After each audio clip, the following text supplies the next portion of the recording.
So I don't know. This is, I think, a good time to transition into the Thursday night football. Yeah.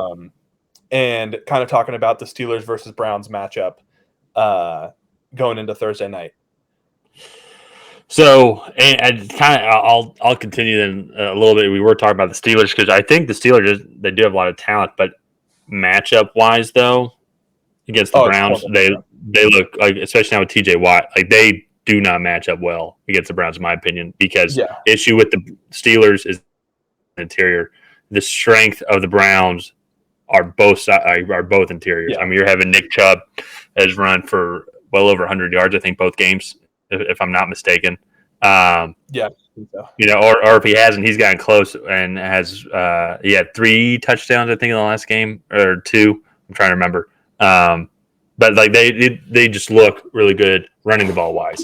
Throwing the ball wise, Jacoby Brissett and Amari Cooper are on a very similar page, and they had a good start. Now it was against the Jets, but still, for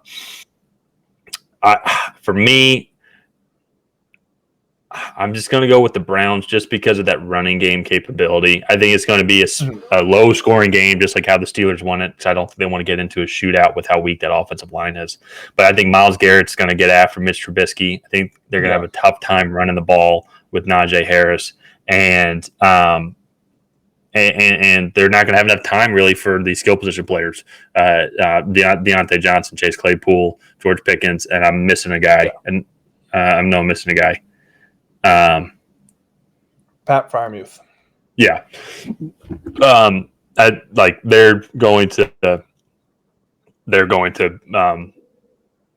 struggle to, I think, get them the ball. So I do think the Browns are going to win this in a close one. I think it's going to be like a 17-14, 2017 type game. I don't think it's going to be that close. I'm picking the Browns as well. But to me, the Patriots gave the Steelers a lot of fits, right? And I think everything that New England does, Cleveland does the same thing, but with more talent. Like you look at that defensive front of New England, which is probably the strength of that defense. And they played pretty well against Pittsburgh. I'm like, and then I look at Cleveland's defensive front. I'm like, okay, well, they're better.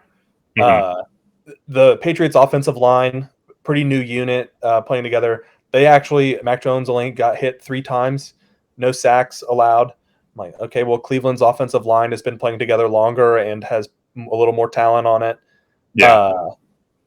And I'm like, New England's weapons, they're probably like the definition of average NFL wide receivers, like an average receiving group. And I actually thought a lot of the Patriots receivers won a lot of their matchups. And for me, like Amari Cooper and who's their tight end? David Njoku. You also Donovan Peoples-Jones. You also have David Bell as well. Yeah. And so I'm like, all those guys I think match up really well. And so I'm just kind of – and then you have the corners on the outside. Denzel Ward, who's their safety? John Johnson. I just think that, like, the Browns are just a better, much more talented team. I'm going to go with 31-14 here. I don't think it's very close. Okay. I can see that. I mean, I can see it being either way because I had it closer just because I think the Steelers defense still is good. Even without TJ Watt. If TJ Watt was on the field, I don't know. I think I'd still pick the Browns, but it would be much different. It would be a lot different. I honestly think that they are just going to run the ball down their throat.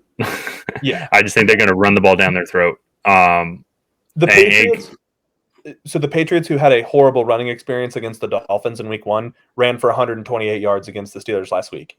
And the Browns running game is way better than the Patriots, in my opinion.